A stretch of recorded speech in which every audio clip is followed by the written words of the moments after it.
Audio Jungle.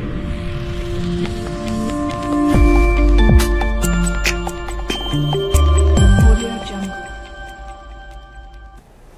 ಆತ್ಮೀಯ ಹೇ ಸೀತಾರಾಮ್ ವೀಕ್ಷಕರೇ, ನಾನು ನಿಮ್ಮವ ಎಂ.ಐ. ಅಥವಾ ಮಲ್ಲಪ್ಪ ಜೋತಾವರ್. ಇವತ್ತು ನೀವು ನೋಡ್ತಾ ಇದ್ದೀರಿ, ಬೆಲೆ ಏರಿಕೆ ದಿನದ ದಿನಕ್ಕೆ ಹೆಚ್ಚಾಗ್ತಾನೆ ಇದೆ. ಅದೇನು ಕಡಿಮೆ ಆಗೋ ಯಾವ ಲಕ್ಷಣ ಕಾಣ್ತಾ ಇಲ್ಲ. ಯಾವುದೇ ಇಲ್ಲ, ಬೆಲೆ ಎಲ್ಲರೂ ಏರ್ತಾ ಇದೆ. ಇವತ್ತು ಚುನೂರಿಂದ ಹಿಡ್ಕೊಂಡು, ಇವತ್ತು ಉಪ್ಪನ್ನು ಹಿಡ್ಕೊಂಡು, ಇವತ್ತು ಮೆಣಸಿನಕಾಯಿ ಹಿಡ್ಕೊಂಡು, ಉಳ್ಳಾಗಡ್ಡೆ, ಬೇಕಾದ ವಸ್ತು ಯಾವ ವಸ್ತು ಬೆಲೆ ಇಳಿತಾ ಇಲ್ಲ, ಇಳಿಯುವ ಸಾಧ್ಯತೆಗಳು ಇಲ್ಲ. ಹೋಗಲಿ, ಆಹಾರ ಪದಾರ್ಥಗಳ ಬೆಲೆ ಏರ್ತಾ ಇದೆ ಅಂದರೆ ಅಟ್ಲೀಸ್ಟ್ ರೈತರ ಆದಾಯದ ಹೆಚ್ಚಾಗಬೇಕಲ್ಲ. ಆಗ್ತಾ ಇದ್ದಾನೆ. ರೈತರು ಎಲ್ಲಿದ್ದಾರೋ ಅಲ್ಲೇ ಇದ್ದಾರೆ. ಈಗಾಗಲೇ ಪಾರ್ಲಿಮೆಂಟ್ದಲ್ಲ ದಿನಕ್ಕೆ 27 ರೂಪಾಯಿ ಪಗಾರ ಬೀಳುವಂಥ ಸ್ಥಿತಿಯೊಳಗಿದ್ದಾರೆ ಅಂತ ಹೇಳ್ತಾ ಇದ್ದಾರೆ. ಇನ್ನೊಂದು ಕೆಲವು ಸರ್ವೆಗಳು ತಿಂಗಳಿಗೆ 3,000, 4,000, 5,000, 6,000 ಅದ್ರ ಮೇಲೆ ಹೋಗೋದಿಲ್ಲ. ಇಡೀ ಒಂದು ಕುಟುಂಬಕ್ಕೆ 8,000 ಮ್ಯಾಕ್ಸಿಮಮ್. ಎಲ್ಲೋ ಅದು ಎಲ್ಲಪ್ಪ ಅಂದ್ರೆ ಪಂಜಾಬ್ ಮತ್ತು ಹರಿಯಾಣದ ಏರಿಯಾದಲ್ಲೇ ಆಗ್ಬೋದೇನೋ. ಭಾಳ 10 ಬಿಟ್ಟು 11,000 ಆಗ್ಬೋದು ಅಂತ ತಿಳ್ಕೊಳ್ರಿ. ಆದರೆ ಇಡೀ ಒಂದು ಕುಟುಂಬಕ್ಕೆ ಇದು ಎಲ್ಲಿವರೆಗೆ ಸಾಲ್ತದ ಅನ್ನುವಂಥದ್ದು. ಆದರೆ ಬೆಲೆ ಏರಿಕೆಯಿಂದ ಅಟ್ಲೀಸ್ಟ್ ಆಹಾರ ಬೆಳೀತಿರುವಂಥ ರೈತರಿಗೆ ಯಾವುದೋ ಲಾಭದನ ಇದು ಇಲ್ಲ. ಮತ್ತು ಬೆಲೆ ಏರಿಕೆ ಯಾರಿಗಾಗಿ ಅಂತ, ಇದನ್ನು ಓಡಿಸೋದು ಯಾವಾಗ ಅಂತ, ಇದು ಓಡ್ತದನ ಅನ್ನುವಂಥ ಮತ್ತೊಂದು ಪ್ರಶ್ನೆ.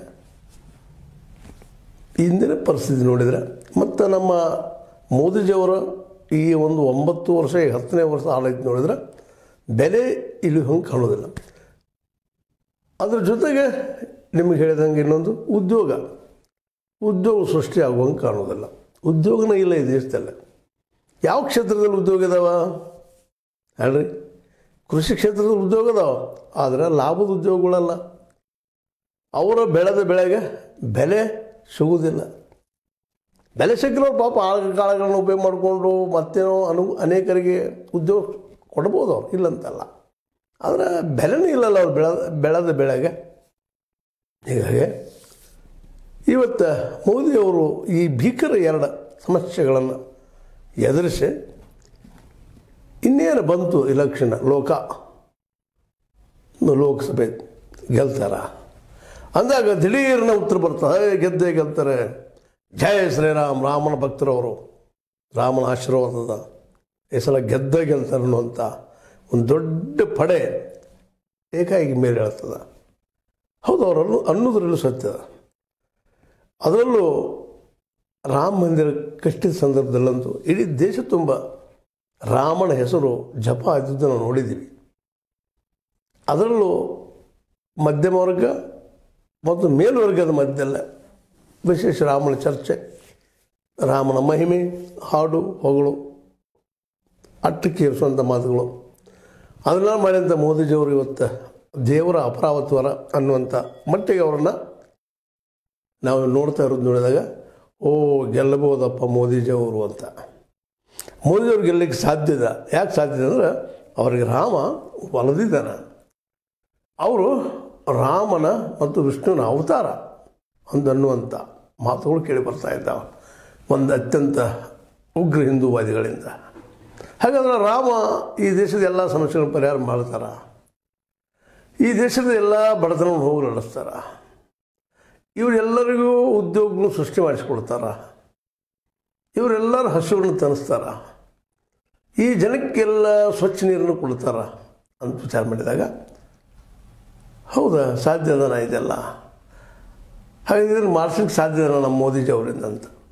ಯಾಕಂದರೆ ಆವತ್ತಿನ ಉದ್ಘಾಟನೆ ಸಂದರ್ಭದಲ್ಲಿ ನೋಡಿದಿರಿ, ರಾಮನ, ಅದರಲ್ಲೂ ಅಯೋಧ್ಯ ರಾಮನ, ಬಾಲರಾಮನ, ಈಗ ಬಾಲರಾಮನ ಹೊಸ ಹೆಸರಿಟ್ಟಿದ್ದಾರೆ, ಆ ಬಾಲರಾಮನ ಅಥವಾ ರಾಮಲಲ್ಲಾನ ಬದಿಯಲ್ಲಿದ್ದಂಥವ್ರು ಯಾರು? ಕೇವಲ ಮೋದಿಯವರು. ಅವ್ರು ಬಿಟ್ಟರೆ ಇನ್ನೊಂದು ಯಾರೂ ಇಲ್ಲ. ಇವತ್ತಿನ ಯಾವ BJP ನಾಯಕರು ಮಂದಿರ ಸುತ್ತಮುತ್ತ ಸಹಿತ ಎಲ್ಲೂ ಇಲ್ಲ. ಮೊದಲನೇದಾಗಿ ನಡ್ಡಾ ಆಗಿರ್ಬೋದು ಅಧ್ಯಕ್ಷರು, ಅವರು ಇಲ್ಲಿ ಕಾಣಲಿಲ್ಲ. ಅಮಿತ್ ಶಾ ಅತ್ಯಂತ ಪ್ರೀತಿ ವ್ಯಕ್ತಿ ಮೋದಿಯವರಿಗೆ, ಅವರು ಎಲ್ಲಿ ಕಾಣಲಿಲ್ಲ. ಅದರ ಜೊತೆಗೆ ಇನ್ನೂ ಅನೇಕರು ಯೋಗಿ ಅದು ರಾಜನಾಥ್ ಸಿಂಗ್ ಅಂತ ಹೇಳ್ಬೋದು. ರಾಜನಾಥ್ ಸಿಂಗರು ನಮಗೆ ಕಾಣಲಿಲ್ಲ. ಮುಂದೆ ನಿತಿನ್ ಗಡ್ಕರಿ ಅವರು ಕಾಣಲಿಲ್ಲ. ಇವ್ರು ಯಾರೂ ಅಲ್ಲಿ ಕಾಣಲಿಲ್ಲ. ಕೇವಲ ಒಬ್ಬರು ಇವ್ರ ಜೊತೆಗೆ ಯೋಗಿ ಆದಿತ್ಯನಾಥ್ ಅವರು. ಯೋಗಿ ಆದಿತ್ಯನಾಥ್ ಅವರನ್ನು ಯಾಕೆ ತೊಗೊಂಡ್ರು ಅನ್ನೋದು ಇಲ್ಲಿ ಮುಖ್ಯ ಪ್ರಶ್ನೆ ಅಲ್ಲ. ಆದರೆ ಅವರೊಬ್ಬರೇ ಯಾಕೆ ಉಳಿದವ್ರು ಎಲ್ಲಿ ಹೋದರು? ಉಳಿದವ್ರಿಗೆ ಆಹ್ವಾನ ಇತ್ತಲ್ಲ ಬರೋದಕ್ಕಾಗಿ, ಯಾಕೆ ಬಂದಿರಲಿಲ್ಲ ಅಂತಂದಾಗ ಇದು ಉತ್ತರ ಭಾಳ ಮಾಡಿ ಮೋದಿಯವ್ರು ಒಬ್ಬರಿಗೆ ಗೊತ್ತೇನೋ. ಇವ್ರಿಗೆಲ್ಲರಿಗೂ ಆಹ್ವಾನ ಕೊಟ್ಟು ಅವ್ರು ಬರೆದಂಗೆ ನೋಡಿಕೊಂಡವ್ರು ಯಾರು ಇಲ್ಲ. ಯಾಕಂದ್ರೆ ಆಹ್ವಾನ ಕೊಟ್ಟ ಮೇಲೆ ಅದು ಮೋದಿಜಿಯವರು ಆಜ್ಞೆ ಬಿದ್ದ ಮೇಲೆ ಬಿಡೋದಂದ್ರೆ ಸುಲಭದ ಮಾತಲ್ಲ. ಯಾಕಂದರೆ ಅವರ ಈ ಸಲ ಆಹ್ವಾನ ಕೊಡಿಸಿದ್ದು ಅವರ ನೇರ ಹಸ್ತಕ್ಷೇಪದಿಂದ ಯಾರನ್ನು ಕರಿಬೇಕು, ಯಾರನ್ನ ಕರಿಬಾರ್ದು, ಯಾರು ಬೇಕು, ಯಾರು ಬೇಡ. ನೀವು ನೋಡಿದಿರಿ ಆ ಸ್ಟೇಜ್ ಮೇಲೆ, ರಾಮನ ಸ್ಟೇಜ್ ಮೇಲೆ ಕೂತಂಥವ್ರು ಯಾರು? ಮೋದಿಜಿಯವ್ರನ್ನ ಬಿಟ್ಟರೆ ಇನ್ನೊಬ್ಬರು ಚಂಪತ್ ರಾಯ್ ಟ್ರಸ್ಟ್ನ ಮಹಾಕಾರ್ಯದರ್ಶಿನೋ, ಅವ್ರ ಜೊತೆಗೆ ನಮ್ಮ RSSನ ಮೋಹನ್ ಭಾಗವತ್ ಅವರು, ಇನ್ಯಾರಿದ್ರೆ ಪಾತ್ರಲ್ಲೇ ಜೊತೆಗೆ ಯೋಗಿ ಆದಿತ್ಯನಾಥ್ ಅವರು. ಇವ್ರ ಬಿಟ್ಟರೆ ಯಾರೂ ಇಲ್ಲಲ್ಲೇ. ಮತ್ತು ಉಳಿದವ್ರಿಗೆ ಯಾಕೆ ಅವಕಾಶ ಕೊಡಲಿಲ್ಲ? ಇವ್ರ ಮಿನಿಸ್ಟ್ರುಗಳು ಎಷ್ಟಿದ್ದಾರೆ? ಅಲ್ಲಿ ಯಾವ ಮಿನಿಸ್ಟ್ರು ಕಾಣಲಿಲ್ಲ. ಹೋಗಿ ದೇಶದ ಅತ್ಯಂತ ಪ್ರಮುಖ ವ್ಯಕ್ತಿ ನಮ್ಮ ರಾಷ್ಟ್ರಪತಿ ಮುರ್ಮು ಅವರು ಕಾಣಲಿಲ್ಲ, ಉಪರಾಷ್ಟ್ರಪತಿಯವರು ಕಾಣಲಿಲ್ಲ. ಯಾವುದು ಮತ್ತು ಮಿನಿಸ್ಟರ್ಸ್ ಅಂತೆ ಎಲ್ಲಿ ಹುಡುಕಿದ್ರು ಒಬ್ಬರು ಸಿಗಲಿಲ್ಲ. ಯಾಕಪ್ಪ ಇವರು ಬರಲಿಲ್ಲಲ್ಲೇ ರಾಮ ಮಂದಿರಕ್ಕೆ? ಅದಕ್ಕೊಂದಿಷ್ಟೇನೋ ಮತ್ತು ಉತ್ತರಗಳು ಬರ್ತಾಯಿದ್ದಾವೆ. ಅಲ್ಲಲ್ಲೇ ಅವರವರ ಕ್ಷೇತ್ರಗಳಲ್ಲಿ ಅವರವರ ದೇವಾಲಯಗಳಲ್ಲಿದ್ದರು ಅನ್ನುವಂಥ ಮಾತು ಬರ್ತಾಯಿದ್ದಾವೆ. ನಿತಿನ್ ಗಡ್ಕರಿ ಅವರು ಏನೋ ಪ್ರವಾಸ ಮಾಡ್ತಾಯಿದ್ರು, ಯಾತ್ರೆ ಮಾಡ್ತಾಯಿದ್ದಾರೆ ಅಂತೇಳಿ. ರಾಜನಾಥ್ ಸಿಂಗ್ ಅವರು ಏನೋ ತಮ್ಮ ದೇವಾಲಯದಲ್ಲಿ ಇದ್ದರು ಅಂತೇಳಿ. ಅಮಿತ್ ಶಾ ಅವರು ಗುಜರಾತ್ ತಮ್ಮ ಯಾವುದೇ ದೇವಾಲಯದಲ್ಲಿ ಒಂದು ಲೋಕ ಕಲ್ಯಾಣ ಅಂತ ಕೆಲಸ ಮಾಡ್ತಿದ್ರು ಅಂತೇಳಿ. ಹಿಂಗೆ ಅನೇಕ ರಿಪೋರ್ಟ್ಗಳು ಬರ್ತಾಯಿದ್ದಾವೆ. ಎಲ್ಲ ಇರಲಿ, ಇದನ್ನು ಯಾಕೆ ಮಾಡಿದರು? ಯೋಗಿ ಅವ್ರನ್ನ ಬಿಟ್ಟು ಉಳಿದವ್ರು ಯಾಕೆ ಬರಲಿಲ್ಲ? ಏನು ಯೋಗಿಯವರು ಉತ್ತರ ಪ್ರದೇಶದ ಮುಖ್ಯಮಂತ್ರಿ ಅಂತ ಅವ್ರು ಕರೆದ್ರ, ಅಥವಾ ಮತ್ತೇನು ಕಾರಣ? ಮತ್ತು ಅದರಲ್ಲೂ RSS ಅವ್ರ ಹಿಂದೆ ಪೂರ್ಣ ಪ್ರಮಾಣದಲ್ಲಿ ಇದೆ ಅನ್ನೋದು ಮಾತ್ರ ನಾವು ಕೇಳ್ತಾ ಇದ್ದೀವಿ. ಇವು ಅಂತರಂಗದ ಮಾತುಗಳು, BJP ಮತ್ತು RSS ಅಂತರಂಗ ಮಾತುಗಳು.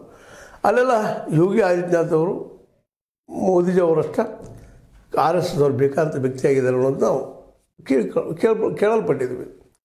ಹೀಗಾಗಿ ಮಂದಿರದಲ್ಲಿ ಒಬ್ಬರೇ ಇದ್ದು ರಾಮನ ಅತ್ಯಂತ ಪ್ರೀತಿಯ ಬಂಡರು ನಮ್ಮ ಮೋದಿಜಿಯವರು. ಅವರು ಇವೆಲ್ಲ ಸಮಸ್ಯೆಗೆ, ಅದರಲ್ಲೂ ಮುಖ್ಯವಾದ ಸಮಸ್ಯೆ ನಿಮಗೆ ಹೇಳಿದ್ದೀನಿ ಈಗಾಗಲೇ, ನಿರುದ್ಯೋಗ ಅಂತೇಳಿ ಅದು ಬಹಳ ಭೀಕರವಾಗಿ ಬೆಳೀತಾ ಇದ್ದಾರೆ. ಇತ್ತೀಚಿನ ದಿನದಲ್ಲಂತೂ ಅದನ್ನು ನಾವು ಯಾರೂ ಕಂಟ್ರೋಲ್ ಮಾಡಲಿಕ್ಕೆ ಸಾಧ್ಯ ಇಲ್ಲ ಅಂತ ಅಂತಾರಾಷ್ಟ್ರೀಯ ಒಂದು ಆರ್ಥಿಕ ಸಮೀಕ್ಷೆಗಳು ಸಹಿತ ಇದನ್ನೇ ಹೇಳ್ತಾ ಇದ್ದಾವೆ. ಸಾಧ್ಯ ಇಲ್ಲ ಪರಿಹಾರ ಮಾಡೋದಕ್ಕೆ, ನಿರುದ್ಯೋಗ ಓಡಿಸೋದಕ್ಕಂತೇಳಿ. ಅದಕ್ಕಾಗಿ ಈ ಸಲ ರಾಮನಿಂದ ಉದ್ಯೋಗ ಸೃಷ್ಟಿ ಮಾಡೋರು ಅಥವಾ ರಾಮನ ಹೆಸರನ್ನು ದೊಡ್ಡ ಮಾಡಿ ಹೇಳಿ ಜನರ ಮೇಲೆ ಸಂಮೋಹಿನಿ ಹೆಸರನ್ನು ಪ್ರಯೋಗ ಮಾಡಿ ಈ ಸಲ ಮತ್ತೆ ಆರಿಸಿ ಬರೋರು ಅನ್ನೋದು ಒಂದು ಪ್ರಶ್ನೆ ಇಲ್ಲದ. ಯಾಕಂದ್ರೆ ನಿರುದ್ಯೋಗ ಎಷ್ಟು ಕಾಡ್ಲಿಕ್ಕೆ ಅಂತಂದ್ರೆ ಹೇಳೋದಕ್ಕೆ ಸಾಧ್ಯ ಇಲ್ಲ. ಆ ಪ್ರಮಾಣದಲ್ಲಿ ಕಾಲ್ತಾ ಇದೆ. ಅದಕ್ಕೆ ಬೆಲೆ ಏರಿಕೆ ಇವೆರಡೂ ಇವತ್ತಿನ ಭಾರತೀಯ ನಡ ಮುರಿದು ಹೋಗಿಬಿಟ್ಟಿದವರು. ಹೇಳಲಿಕ್ಕಾಗಲಾರ್ದಂಗೆ, ಕೊಳ್ಳೋ ಶಕ್ತಿ ಇಲ್ಲ, ಉದ್ಯೋಗಗಳಿಲ್ಲ. ಉದ್ಯೋಗ ಮಾಡಿದಂತಂದ್ರೆ ಅಥವಾ ವ್ಯಾಪಾರದ ಹೇಳಿಕೊಳ್ಳುವಂಥ ಅಭಿವೃದ್ಧಿ ಆಗ್ತಾಯಿಲ್ಲ. ಅದರಲ್ಲೂ ವಿಶೇಷವಾಗಿ ನಾವು ಇಂಪೋರ್ಟ್ ಹೆಚ್ಚು ಮಾಡ್ಕೊಳ್ತಾ ಇದ್ದೀವಿ. ನಾವು 5ನೇ ಬಲಿಷ್ಠ ರಾಷ್ಟ್ರ ಆರ್ಥಿಕವಾಗಿ ಯಾವ ಕಾರಣಕ್ಕೆ ಹೇಳಿದ್ರೋ ಗೊತ್ತಿಲ್ಲ, ಏನು ಕಾರಣ ಯಾವ ಅಂದಾಜು ಮೇಲೆ ಹೇಳ್ತಾ ಇದ್ರೋ ಗೊತ್ತಿಲ್ಲ. ಆದರೆ ಇವತ್ತು ನಮ್ಮ ದೇಶದೊಳಗೆ 80-85 ಕೋಟಿ ಜನ 5 ಕಿಲೋ ಅಕ್ಕಿ ಏನಿಲ್ಲವಂಥದ್ದು. ಅದು ರೈತ ಬೆಳೆದಂಥ ಅಕ್ಕಿ, ಯಾರು ಉಳಿದವ್ರು ಯಾರ್ದಲ್ಲ. ಅದು ಸರ್ಕಾರ ಇರ್ಬೋದು, ಅದು ಹೆಡ್ ಇಲ್ಲಂತಲ್ಲ. ಆದರೆ ರೈತ ಬೆಳೀಲಾರ್ದ ನಾವು ಎಷ್ಟು ತೊಗೊಳ್ಳಿಕ್ಕೆ ಸಾಧ್ಯದ? ಅವನು 27 ರೂಪಾಯಿ ಪಗಾರ ಕೊಡ್ತೀವಿ, ಪಗಾರ ಅವಾಗ ಬೀಳ್ತದೆ. ನಾವು ಬೆಳೆದ ಬೆಳೆ ಹೆಚ್ಚಿಗೆ ಈ ಒಂದು ವರ್ಗಕ್ಕೆ ಕೊಡ್ತಾ ಇದ್ದಾರೆ. ದುಡಿಯುವಂಥ ವರ್ಗಕ್ಕೆ, ಬಡ ವರ್ಗಕ್ಕೆ 5 kg ಅಕ್ಕಿ ಕೊಡ್ತಾ ಇದ್ದಾರೆ. ಮತ್ತು ಆ ರೈತರಿಗೆ ವರ್ಷಕ್ಕೆ 6,000 ರೈ. ಅದನ್ನು ಭರ್ಜರಿಯಾಗಿ ಹೇಳ್ಕೊಳ್ಳುವಂಥದ್ದು. ನಮ್ಮ ಇಂಡಿಯಾದಲ್ಲೇ ಕೆಲವು ವರದಿಗಳ ಪ್ರಕಾರ 11 ಕೋಟಿ ರೈತ ಮಂದಿ ತಂದುಳಿದ್ದೇವೆ ಅಂತ ಹೇಳ್ತಾರೆ. ಇನ್ನು ಕೆಲವೊಬ್ಬರು ಅದಕ್ಕಾಗಿ ಇಲ್ಲ 15 ಕೋಟಿ ಜನ ಅದಂತ ಹೇಳ್ತಾ ಇದ್ದಾರೆ. 15 ಕೋಟಿ ಮಂದಿ ಜನ ಉಳಿದವರು ರೈತರು ಅಂತ ಹೇಳ್ತಾ ಇದ್ದಾರೆ. ಒಬ್ಬರೊಂದು ಹೇಳ್ತಾ ಇದ್ದಾರೆ. ಮತ್ತು ಇಲ್ಲಿ ನಾವು ಅಕ್ಕಿ ಹಂಚೋದು ಅಥವಾ ರೈತಗೆ ದುಡ್ಡು ಹಂಚೋದು ಲೆಕ್ಕ ನೋಡಿದಾಗ ಕೆಲವೊಮ್ಮೆ ಅದು 9 ಕೋಟಿ ಆಗ್ತದೆ, ಕೆಲವೊಮ್ಮೆ 8 ಕೋಟಿ ಆಗ್ತದೆ, ಕೆಲವೊಮ್ಮೆ 10 ಕೋಟಿ ಆಗ್ತದೆ. ಯಾಕೆ ಫ್ಲಕ್ಚುಯೇಷನ್ ಆಗ್ತದೆ? ನಮಗೆ ಕೋಟಿಗಟ್ಟಲೆ ಯಾಕೆ ಇದು ಹಿಂಗೆ ಆಗ್ತದೆ? ಇದಕ್ಕೂ ನಾವು ಉತ್ತರ ಹೋಗ್ಬೇಕಾಗಿದೆ. ಅದನ್ನೂ ಇರಲಿ. ಇವತ್ತು ನಮ್ಮ ಮೋದಿಜಿಯವರು ಹೇಳಿದಂಗೆ 4 ಭಾಗ ಮಾಡ್ಕೊಂಡಿದ್ದಾರೆ. ಒಂದನೇದಾಗಿ ಫಸ್ಟ ನಿಮಗೆ ಗೊತ್ತದೆ ಈಗಾಗಲೇ ಯಾರಪ್ಪ ಅಂತಂದ್ರೆ ಬಡವ. ಜಾತಿಗಳನ್ನೆಲ್ಲ ಕಿತ್ತಾಗಿಬಿಟ್ಟಿದ್ದಾರೆ. ಇವತ್ತು ಮೋದಿಜಿಯವರ ಒಂದು ಕಾನ್ಸೆಪ್ಟ್ನಲ್ಲಿ ಜಾತಿ ಪದ್ಧತಿ ದೇಶದಲ್ಲಿ ಇಲ್ಲ. ಜಾತಿ ಏನಿದ್ರು ಬಡತನ, ಎಲ್ಲ ಜಾತಿಗಳಲ್ಲಿ ಬಡವರಿದ್ದಾರೆ. ಆ ಬಡತನ ಉಳಿಸ್ಬೇಕಾಗ್ಯದ.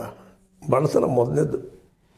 ಅದ ನಂತರ ಅಷ್ಟೇ ಪ್ರಮಾಣದಲ್ಲಿ ಎರಡನೇದು ಏನಪ್ಪ ಅಂದರೆ ಹೆಣ್ಮಕ್ಕಳು, ಸ್ತ್ರೀಯರು. ಬಡತನ ಜೊತೆಗೆ ಸ್ತ್ರೀಯರು, ಇದು ಸ್ತ್ರೀಯರು ಒಂದು ಜಾತಿ ಸಪ್ಪಟ್ಟಿದ್ದಂಥದ್ದು, ಗಂಡು ಹೆಣ್ಣು ಅನ್ನುವಂಥದ್ದು ಆ ನೆಲೆಯಲ್ಲೇ. ಮೂರನೇದಾಗಿ ಯುವಕರು ಸಹಿತ ಅಷ್ಟೇ ಪ್ರಮಾಣದಲ್ಲಿದ್ದಾರೆ. ಅವ್ರಿಗೆ ಉದ್ಯೋಗಗಳಿಲ್ಲ, ಅದಕ್ಕೂ ಏನು ಜಾತಿ ಇಲ್ಲ ಅನ್ನುವಂಥದ್ದು. ಮುಂದೆ ಇದ್ರ ಜೊತೆಗೆ ಏನಪ್ಪ ಅಂದ್ರೆ ರೈತಗೇನು ಜಾತಿ ಇಲ್ಲ. ಅವನು ಬಡ ರೈತ ಅದಾನ, ಸಣ್ಣ ರೈತ, ದೊಡ್ಡ ರೈತರಿಗೆ ಡಿವೈಡ್ ಮಾಡ್ತಾರೆ ಮೋದಿಜಿಯವರು. ಸಣ್ಣ ರೈತರಿಗೆ ಬೇಕಾಗಿದೆ, ದೊಡ್ಡ ರೈತರಿಗೆ ಅವಶ್ಯಕತೆ ಇಲ್ಲ ಅನ್ನುವಂಥ ಮಾತಲ್ಲ. ಇವು 4 ಜನಕ್ಕೆ ನಾವು ಗ್ಯಾರಂಟಿ ಇದ್ದೀವಿ. ಏನು ಮಾಡೋರು ಉದ್ಯೋಗ ಸೃಷ್ಟಿ ಆಗೋಂಗೆ ಮಾಡ್ತೀವಿ, ರೈತರು ಮಾರ್ಕೆಟ್ ಸಿಗೋಂಗೆ ಮಾಡ್ತೀವಿ, ಬಡವಾಗ ನಾವು ಹೊಟ್ಟೆಗೆ ಹಾಕುವಂಥದ್ದು ಮಾಡ್ತೀವಿ ಅಂತ ಏನು ಹೇಳ್ತಾ ಇದ್ದಾರೆ. ಈಗಾಗಲೇ 10 ವರ್ಷದ ಅವಧಿಯಲ್ಲಿ ಏನೂ ಮಾಡಲಿಲ್ಲ. ಮಾಡಿದ್ದೆರಡು ಪ್ರಮುಖವಾದ ಘಟನೆಗಳು, 2 ಕೆಲಸಗಳು. ಮೊದಲನೇದಾಗೆ ಒಂದು 6,000 ರೂಪಾಯಿ ಪ್ರತಿ ರೈತ ಕುಟುಂಬಕ್ಕೆ, ಅದು ಒಬ್ಬಗೆ ಅಲ್ಲ, ರೈತ ಕುಟುಂಬಕ್ಕೆ ವರ್ಷಕ್ಕೆ 6,000 ರೂಪಾಯಿ. ಎರಡನೇದಾಗೆ ಈ ಬಡವ್ಗೆ ಏನದಪ್ಪ ಅಂದ್ರೆ 5 ಕಿಲೋ ಅಕ್ಕಿ, ಇದು ನಾವು ಗ್ಯಾರಂಟಿ ಕೊಡಿದ್ದೀವಿ.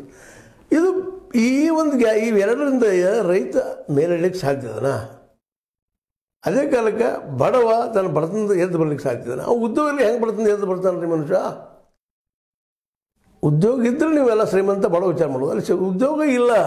5 ಕಿಲೋ ಅಕ್ಕಿ ಕೊಟ್ಟಿವಿ ನಾವು. 5 ಕಿಲೋ ಅಕ್ಕಿ ತೊಗೊಂಡು ಹೋದ್ರೆ ಅಷ್ಟು ಮೇಲೆ ಬಗೆ ಇರ್ತಾ? ಆ ಅನ್ನ ಮಾಡ್ಕೊಳ್ಳಿಕ್ಕೆ ಬೇಡವಾ? ಗ್ಯಾಸ್ ಬೇಡವಾ? ಮತ್ತೇನು ಬೇಡ? ಗ್ಯಾಸ್ ಹಾಗಾದ್ರೆ ಕೊಟ್ಟಿವಿ, ಗ್ಯಾಸ್ ಕೊಟ್ಟಿವಿ, ಅದನ್ನು ಹೇಳ್ತಾ ಇದ್ದಾರೆ. 700 ಕಡಿಮೆ ಮಾಡಿ 700 ಇಟ್ಟಿವಿ ಅಂತ ಹೇಳಿದ್ರೆ 1100 ಆಗಿತ್ತು, ಈಗ 900 ಮಾಡಿದಿರಿ. ಅಷ್ಟು ಸಹಿತ ಕೊಟ್ಟು ತೊಗೊಳ್ಳೋಂಥ ಶಕ್ತಿ ಇವತ್ತು ಉಳಿದಿಲ್ಲ ರೀ ಜನರಲ್ಲೇ. ಮತ್ತು ಹೆಂಗೆ ಅವ್ರು ಬದುಕಬೇಕಾಗಿದೆ? ಉದ್ಯೋಗ ಸೃಷ್ಟಿ ಆಗಲಾರ್ದ ಇವು ಯಾವ ಗ್ಯಾರಂಟಿಗಳು ನಡೆಯೋದಿಲ್ಲ. ಮೋದಿಯವ್ರ ಗ್ಯಾರಂಟಿ ಇರಲಿ, ಕೇಜ್ರಿವಾಲ್ ಗ್ಯಾರಂಟಿ ಇರಲಿ, ಕಾಂಗ್ರೆಸ್ನ ಗ್ಯಾರಂಟಿ ಇರಲಿ, ಇವು ಯಾವೂ ನಡೆಯೋದಿಲ್ಲ ರೀ. ಯಾಕೆಂದರೆ ಉದ್ಯೋಗ ಇಲ್ಲ. ಇನ್ನೊಂದು ವಸ್ತುವನ್ನು ಕೊಡೋದು ಉದ್ಯೋಗ ಬೇಕೋ ಬೇಡವೋ, ದುಡ್ಡು ಬೇಕೋ ಬೇಡವೋ, ಅದನ್ನ ಯಾರು ಕೊಡೋರು? ಎಷ್ಟು ವರ್ಷ ಕೊಡೋರು ಗ್ಯಾರಂಟಿ? ಮೋದಿಜಿಯವರು 22 ತನಕ ಕೊಟ್ಟಿದ್ದಾರೆ. ಅದರ ಮುಂದೆ ನಿರಂತರದಿಂದ ಮಾಡಲಿಕ್ಕೆ ಸಾಧ್ಯದಲ್ಲ. ಎಲ್ಲಿವರೆಗೆ ಇಲ್ಲಿ ಉದ್ಯೋಗ ಸೃಷ್ಟಿ ಆಗೋದಿಲ್ಲ ಅಲ್ಲಿವರೆಗೆ ಪರಿಹಾರ ಸಾಧ್ಯ ಇಲ್ಲ. ಬೆಲೆಯವರಿಗೆ ಎಲ್ಲೂ ಕಂಟ್ರೋಲ್ ಆಗೋದಿಲ್ಲ, ಅದೇನು ಮಾಡಲಿಕ್ಕೂ ಸಾಧ್ಯ ಇಲ್ಲ. ಅದು ನಾವು ಇವತ್ತೊಂದು ತರ್ಕದ ನಮ್ಮಲ್ಲಿ. ಆದರೆ ಇವತ್ತು ಮೋದಿಜಿಯವರು ಇದು ಯಾವುದನ್ನು ಯಾವುದ್ರ ಬಗ್ಗೆಯೂ ಮಾತಾಡೋದು, ನಾವು ಗ್ಯಾರಂಟಿ ಇದ್ರಿ ಬಗೆಹರಿಸ್ಕೊಡ್ತೀವಿ ಅಂತ ಹೇಳ್ತಾ ಇದ್ದಾರೆ. ಹೆಂಗೆ ಬಗೆಹರಿಸ್ಕೊಡ್ತಾರೆ? ಇಂಥ ಮಾತನ್ನು ಮಾತಾಡಿದ್ರು 2014ರಾಗ. 2 ಕೋಟಿ ಉದ್ಯೋಗ, 15 ಲಕ್ಷ ರೂಪಾಯಿ ಬ್ಲ್ಯಾಕ್ ಮನಿ ತೊಗೊಂಬರ್ತೀನಿ, ಇಂಟರ್ನ್ಯಾಷನಲ್ ಮಾರ್ಕೆಟ್ ನಮ್ಮ ದುಡ್ಡು ಸಿಕ್ಕದ, ನಮ್ಮವ್ರಿಗೆ ದುಡ್ಡು ಮಾಡ್ಕೊಂಡಿದ್ದಾರೆ ಬೇರೆ ಬೇರೆ ದೇಶಗಳಲ್ಲಿ, ಅದನ್ನು ಹಿಡಿದು ತೊಗೊಂಬರ್ತೀನಿ ಅಂತ ಹೇಳಿದ್ರು. ಇಲ್ಲಿವರೆಗೆ ದೇಶದಿಂದ ದುಡ್ಡು ಹೊರತೆ ಆಗಿಲ್ಲ, ಬ್ಲ್ಯಾಕ್ ಮನಿ ತೆಗಿಯಾಗಿಲ್ಲ. ಆ ಬ್ಲ್ಯಾಕ್ ಮನಿ ತೆಗಿತಾ ಇದ್ದೀನಿ ಅಂತ ತಿಳ್ಕೊಂಡು ಡಿಮಾನಿಟೈಸೇಷನ್ ಮಾಡಿದರು, ನೋಟ್ಬಂದಿ ಮಾಡಿದರು, ನೋಟನ್ನು ಕಿತ್ತಾಕಿದ್ರು, ಅಮಾನ್ಯೀಕರಣ ಮಾಡಿದರು. ಅದರಿಂದ ಏನಾಯ್ತು? ಏನು ಹೊರಗೆ ಬಂತ್ರಿ? ಗುಡ್ಡ ಹಡ್ಡಿ ಇಡಿ ತೆಗೆದಂಗೆ ಆಯ್ತು. ಅದೇನು ಪರಿಹಾರ ಆಗಲಿಲ್ಲ. ನಾನು ಹೇಳೋದು ಏನಪ್ಪ ಅಂತಂದ್ರೆ, ಇವೆರಡೂ ಮುಖ್ಯ ಸಮಸ್ಯೆಗಳಿಗೆ ಇದರ ಬಗ್ಗೆ ಇವತ್ತು ಮೋದಿಜಿಯವರು ಸ್ಪಷ್ಟ ಉತ್ತರ ಕೊಡಬೇಕಾಗ್ಯದ. ಆ ಬಡವನ ಬಗ್ಗೆ ಒಂದು ಮಾಡಿದ್ರು. ಇವತ್ತು ಬಡವ ಜಾತಿ, ಮತ್ತು ಯಾವ ಜಾತಿ ಬಡತನ ಒಂದು ಜಾತಿ ಅಂತೇಳಿ, ಆ ಬಡತನ ಜಾತಿ ಉದ್ಯೋಗ ಸೃಷ್ಟಿ ಯಾವಾಗ ಆಗ್ತದ, ಎಂದು ಮಾಡ್ತಾರೆ ಅನ್ನೋದು ಉತ್ತರ ಇಲ್ಲ. ಮತ್ತು ಈಗಾಗಲೇ ಹೇಳಿದ್ದಲ್ಲಿ ನಿಮಗೆ ಈ ಒಂದು ಏನು ಎಲ್ಲ ನಾಯಕರು ಬಂದಿರಲಿಲ್ಲ, ಮುಖ್ಯ ನಾಯಕರು ಬಂದಿರಲಿಲ್ಲ. ಎಲ್ಲಿ ಹೋಗಿದ್ರು ಅಂದ್ರೆ ಇವನ್ನೆಲ್ಲ ಕಡೆ ಪ್ರಚಾರ ಕಳಿಸ್ತಾ ಇದ್ದಾರೆ ಏನೋ ಅಂತ. ಈಗೆಲ್ಲ ಸ್ಟಾರ್ಟ್ ಆಗ್ಯದ, ಅವರು ಪ್ರಚಾರ ಸ್ಟಾರ್ಟ್ ಆಗ್ಯದ. ಮಂದಿರ ಜೊತೆಗೆ ಗ್ಯಾರಂಟಿ, ಮೋದಿ ಗ್ಯಾರಂಟಿ 4 ಹೇಳಿದ್ದಾರೆ. ಆದರೆ ಬಡತನ ಹೋಗ್ಬೇಕಾಗಿದ್ರೆ ಉದ್ಯೋಗಗಳು ಬೇಕು, ಉದ್ಯೋಗ ಇಲ್ಲದವ. ಉದ್ಯೋಗ ದುಡ್ಡು ಬಂದ ತಕ್ಷಣ ಅದನ್ನು ಖರ್ಚು ಮಾಡೋದು ಮಾರ್ಕೆಟ್ನಲ್ಲೇ. ಅದನ್ನು ಆ ಬರೋದು ದುಡ್ಡು ಎಷ್ಟು ರೂಪಾಯಿ ಅವ್ರಿಗೆ ದಿನನಿತ್ಯ ದುಡ್ಡದಾಗ 300-400 ರೂಪಾಯಿ ಪೇಮೆಂಟ್ ಬರ್ತದೆ. 300-400-500 ಹಿಡೀರಿ, ಅಷ್ಟು ಪೇಮೆಂಟ್ದಾಗ ಇಡೀ ಕುಟುಂಬ ಬದುಕಕ್ಕೆ ಸಾಧ್ಯ ಇದೇನೋ? ಯಾಕಂದ್ರೆ ಮಾರ್ಕೆಟ್ ತುಟ್ಟದ. ಇವತ್ತು ಉಳಿತಾಯ ಪ್ರಮಾಣ ಕಡಿಮೆ ಆಗಿದೆ. ಸ್ವತಃ RBI ಹೇಳಿದ ಉಳಿತಾಯ ಇಲ್ಲಪ್ಪ ಅನ್ನೋ ಹಂಗಾಗಿ ಹೋಗ್ಬಿಟ್ಟದ. ಯಾಕಂದರೆ ದುಡ್ದ ಉಂಟ ಮೇಲೆ ಏನು ಉಳಿತದ ಅದು ಉಳಿತಾಯ. ಇಲ್ಲಿ ಉಣ್ಣಕ್ಕೆ ಸಾಕಾಗ್ತಲ್ಲ ನಾವು ದುಡಿಮೆಯಿಂದ. ಇವತ್ತು 9 ತಾಸು 10 ತಾಸು ದುಡಿಮೆ ಮಾಡಿದ್ದೀವಿ ನಾವು, 12 ತಾಸು ಮಾಡ್ತಾಯಿದ್ದೀವಿ. ಮಾಡಿದ್ರು ಹೊಟ್ಟೆ ತುಂಬ ಎಲ್ಲ ದುಡಿಯೋದು. ಅದಕ್ಕಾಗಿ ಇದಕ್ಕೆಲ್ಲ ಮಂದಿರ ಪರಿಹಾರ ಮಾಡ್ತಿದ್ದೇನಂತ. ಮತ್ತು ಮಂದಿರ ಈ ಸಲ ಗೆಲ್ಲಿಸ್ಕೊಡ್ತದನ ಇವರಿಗೆ. ಯಾಕಂದರೆ ನಾವು ಹಿಂದಿನ ಇತಿಹಾಸ ತೆಗೆದು ನೋಡಿದಾಗ ಜನಸಂಘ ಆಗಿರ್ಬೋದು, RSS ಆಗಿರ್ಬೋದು, ಅಥವಾ ಹಿಂದೂ ಮಹಾಸಭಾ ಆಗಿರ್ಬೋದು, ವಿಶ್ವ ಹಿಂದೂ ಪರಿಷತ್ ಆಗಿರ್ಬೋದು, ಸಂಘ ಪರಿವಾರ ಆಗಿರ್ಬೋದು, ಇವರೆಲ್ಲರೂ ಈಗಾಗಲೇ ದೇವಾಲಯಗಳನ್ನು ಈ ರಿಸರ್ವೇಷನ್ದಲ್ಲಿ ನೋಡಿರಿ ಗುಣ ಮೆರಿಟ್ ಅಂತ ಹೇಳ್ತಾ ಇರ್ತೇವೆ. ಒಂದು ಅಲ್ಲಿ ಜಾತಿ ಮೇಲೆ ಇತ್ತು, ಸವರ್ಣರಿಗೆ ಅನುಕೂಲ ಆಗುವಂಥ ವಿಚಾರಗಳಿತ್ತು, ದೈವತ್ತು ನಂಬಿದಂಥ ಜನರ ಪರವಾಗಿ ಇದ್ದಂಥದ್ದಿತ್ತು. ಮಂದಿರ ಸಮಸ್ಯೆ ಇವತ್ತಿಂದಲ್ಲ, ವಿಶ್ವ ಹಿಂದೂ ಪರಿಷತ್ ಸಿಂಗಾಲ್ ಶುರು ಮಾಡಿದ್ದು ಅದು ಅಲ್ಲ. ಆದ್ರೆ ಆವತ್ತೆಲ್ಲೂ ಮಂದಿರದಿದ್ದು ಈ ದೇಶದ ಅಧಿಕಾರ ಕೊಡಿಸೋರು ಯಶಸ್ವಿ ಆಗಿರಲಿಲ್ಲ. ಅದು ಈ ಸಲ ಯಶಸ್ವಿ ಆಗ್ತದೆ, ಮಂದಿರ ತೆಗೆದುಕೊಂಡು ಹೊಂಟಿದ್ದಾರೆ ಇವರು. ಆ ಹೇಳಿದಾಗ ಯಶಸ್ವಿ ಆಗಿಲ್ಲ. ಅಷ್ಟೇ ಯಾಕೆ ಬಾಬ್ರಿ ಮಸೀದಿ ಕೆಟ್ಟಿದ್ದಾಗ ಗೆಲ್ಲಿಸ್ಬೇಕಾಗಿತ್ತಲ್ಲ ಈ ಒಂದು ಮಂದಿರ. ಇಲ್ಲಪ್ಪ ಮಂದಿರ ಸ್ವಲ್ಪ ಬಾಬ್ರಿ ಮಸೀದಿ ಕೆಟ್ಟಿದ್ದಾರೆ, ಇವರು ಅಧಿಕಾರ ಕೊಡಿಸಲು ಅಂತೇಳಿ ಆಗಲಿಲ್ಲ. ವಾಜಪೇಯಿ ಸಮಯದಲ್ಲಿ 13 ಸಮಯದಲ್ಲಿ 13 ದಿವಸ ಆಯಿತು, ನಂತರ 13 ತಿಂಗಳಾಯಿತು, ಆಡಳಿತ ಆಯಿತು, ಆದರೆ ಪಕ್ಕ ಗೌರ್ಮೆಂಟ್ ಆಗಲಿಲ್ಲ. ಆ ಹೇಳಿದಾಗೂ ಈ ಗುಡಿ ಕಟ್ಟುವಂಥದ್ದು, ಮಂದಿರ ರಚನೆ ಮಾಡುವಂಥದ್ದು, 370 ಮಾತಾಡೋದು ಎಲ್ಲ ಮಾತಾಡ್ತಾಯಿದ್ರು, ಆಗುವಾಗಿಲ್ಲ. ಅಷ್ಟೇ ಆಗಿರಿ ಮೋದಿಜಿಯವರು 2014ರಾಗ ಪ್ರಬಲವಾದಂಥ ಒಂದು ಏನಪ್ಪ ಅಂದ್ರೆ ಗಾಳಿಯಲ್ಲಿ ಬಂದರು. ಆ ಸಂದರ್ಭದಲ್ಲಿ ಗುಡಿ ಬಗ್ಗೆ ಮತ್ತೊಂದ್ರ ಬಗ್ಗೆ ಇವರು ಚರ್ಚೆ ಮಾಡಲಿಲ್ಲ. 2019ರಲ್ಲೇ ಪುಲ್ವಾಮಾದ ಬಗ್ಗೆ ಮಾತಾಡಿದ್ರು, ಯಾವ ಇನ್ನೊಂದ್ರ ಬಗ್ಗೆ ಮಾತಾಡಲಿಲ್ಲ. ಆಳದ ಮಂದಿರ ಬಗ್ಗೆ ಮಾತಾಡಲಿಲ್ಲ. ಈಗ ಮಂದಿರ ಕಟ್ಟಿದ್ದಾರೆ, ಏನು ಸುಳ್ಳಲ್ಲ. ಆದರೆ ಆ ಮಂದಿರ ಹಿಡ್ಕೊಂಡಿಕೊಂಡ್ರೆ ಈ ಸಲ 2024 ಗೆಲುವು ಸಿಗ್ತೇನೋ ಅಂತ ಇದು ದೊಡ್ಡ ಪ್ರಶ್ನೆ ಅದ. ಯಾಕಂದ್ರೆ ಅವ್ರು ಹೇಳ್ತಾ ಇದ್ದಾರೆ ಇವತ್ತೆಲ್ಲ ಬದಲಾಯಿತು, ವಿಶ್ವ ಬದಲಾಯಿತು, ಎಲ್ಲ ಬದಲಾಯಿತು, ಚೇಂಜ್ ಆಗುವಂಥದ್ದು ಬಂತು, ಕಾಲಚಕ್ರ ಬದಲಾವಣೆ ಆಗುವಂಥದ್ದು, ಹೊಸದು ಬರೋದು ಅಂತ ಮಾತಾಡಿದ್ದಾರೆ. ಹೌದು, ಹೊಸ ಕಾಲಚಕ್ರ 22 ಆಯಿತು ಅಂತ ಅವ್ರಿಗೆ ಘೋಷಣೆ ಮಾಡಿದ್ದಾರೆ. ಆದ್ರೆ ಇದೊಂದರಿಂದ ಈ ಅಧಿಕಾರ ಸಿಗೋದಷ್ಟಲ್ಲ, ಇವೆಲ್ಲ ಪರಿಹಾರ ಆಗ್ತವೆ ಅಂತ. ಬೆಲೆ ಏರಿಕೆ ಕಡಿಮೆ ಆಗ್ತದನ, ಜೊತೆಗೆ ಎಲ್ಲರಿಗೂ ಉದ್ಯೋಗ ಸೃಷ್ಟಿ ಆಗ್ತದನ ಅಂದರೆ ಅಡ್ಡಿಲ್ಲ. ರಾಮ ಮಂದಿರ ಬಗ್ಗೆ ನೀವು ಇದ್ದಂಥ ತೆಗೆದುಕೊಳ್ಳೋದು ನಿರ್ಧಾರ ಸರಿ ಅದ, ಬಟ್ ಇದೆಲ್ಲ ಸಾಧ್ಯ ಅದನ ರಾಮರಿಂದ ಅಂತೇಳಿ. ಅದ್ರ ಜೊತೆಗೆ ರಾಮನೊಬ್ಬನ ಹಿಡ್ಕೊಂಡು ಈ ಸಲ ನಾವು ಗೆಲ್ಲಬೇಕಂತ ಹೊಟ್ಟಿದ್ದೀರಿ. ಆದರೆ ರಾಮ ಒಬ್ಬನಿಂದ ಗೆಲ್ಲುವು ಸಾಧ್ಯ ಇದರ. 1992 ಬಾಬ್ರಿ ಮಸೀದಿ ಕೆಡದಾಗ ಗವರ್ಮೆಂಟ್ ಇವ್ರದ್ದಾಗಲಿಲ್ಲ, ಅದಕ್ಕೆ ಪೂರ್ವದಲ್ಲಿ ಆಗಲಿಲ್ಲ, ನಂತರದಲ್ಲಿ ಆಗಲಿಲ್ಲ.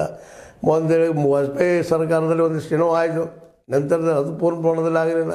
ಈಗೇನು ಇತ್ತೀಚೆಗೆ ಅದು ನಮ್ಮ ಮೋದಿಜಿಯವರು ಅಲ್ಲೇನು ಗುಡಿ ಬಗ್ಗೆ ಮಾತಾಡಿಲ್ಲ, ಮಸ್ಜಿದ್ ಬಗ್ಗೆ ಮಾತಾಡಿಲ್ಲ, ಕೇವಲ ಅಭಿವೃದ್ಧಿ ಅಂದಾಗ 2014 ಫುಲ್ ಮೆಜಾರಿಟಿ ಕೊಟ್ಟರು.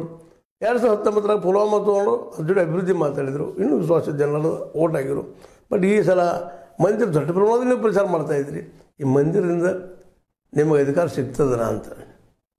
ದೊಡ್ಡ ಪ್ರಶ್ನೆ ಏನಪ್ಪ ಅಂದ್ರೆ ಮಂದಿರ ಗೆಲ್ತದನೋ ಬಡತನ ಮತ್ತು ಹಸಿವು ಮತ್ತು ನಿರುದ್ಯೋಗ ಗೆಲ್ತದನೋ ಅಂತ.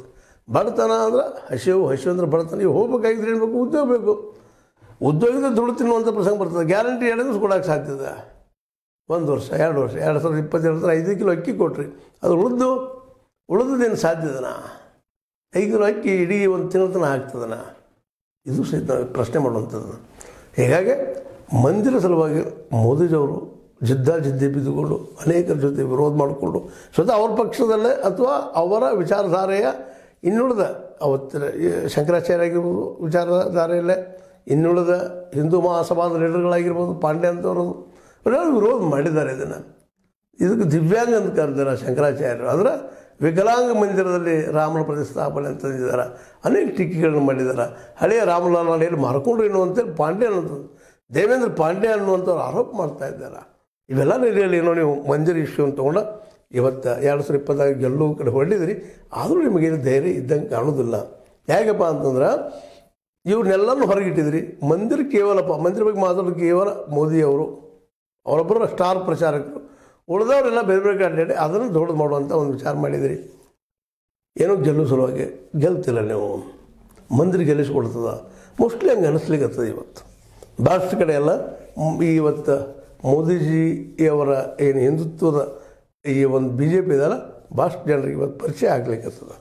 ಬಂದರೂ ಬರ್ಬೋದು, ಯಾರು ಹೇಳಿಕ್ಕೆ ಸಾಧ್ಯ ಇಲ್ಲ. ಆದರೂ ಅವರು ಅಧಿಕಾರಕ್ಕೆ ಬಂದ ಮೇಲಾದರೂ ಈ 2 ಸಮಸ್ಯೆಗಳ ಮೇನ್ ಮುದ್ದೆಗಳನ್ನು ಸಾಲ್ವ್ ಮಾಡಲಿಕ್ಕೆ ಸಾಧ್ಯ ಅದನ. ಈಗ 9-10 ವರ್ಷದಲ್ಲಿ ಆಗಲಾರ್ದು ಇನ್ನು ಮುಂದಿನ ದಿನಗಳಲ್ಲಿ ಆಗ್ತದನ. ಇವೆಲ್ಲ ಪ್ರಶ್ನೆಗಳು ನಾವು ಉತ್ತರ ಹುಡುಕಬೇಕಾಗಿದೆ. ಉತ್ತರ ಹುಡುಕಿ ನಮಗೆ ಯಾರು ಇದನ್ನು ಸಾಧ್ಯ ಮಾಡೋಕ್ಕೆ ಸಾಧ್ಯ ಅನ್ನೋದು ಪ್ರಶ್ನೆಗೆ ಉತ್ತರ ಬರೀಬೇಕಾಗಿದೆ. ಇಲ್ಲಪ್ಪ ಅಂತಂದ್ರೆ ಇದೇ ಈಗೇನದರ ವರ್ತಮಾನ ಇದೆ ಮುಂದುವರ್ಕೊಂಡು ಹೋಗುವಂಥದ್ದು. ಇದು ಮತ್ತೇನೂ ಇಲ್ಲ. ಮತ್ತು ಈಗಾಗಲೇ RSS ನೆಲೆಯಲ್ಲಿ 1,00,000 ಗುಡಿಗಳನ್ನು ನಾವು ಕಟ್ಕೋಬೇಕು ಅನ್ನೋಂಥ ಲೆಕ್ಕದ. ಬಟ್ ಈ ದೇಶದಲ್ಲಿ ನೂರಾರು ಅಲ್ಲ, ಸಾವಿರಾರು ಗುಡಿಗಳಿದ್ದಾವೆ.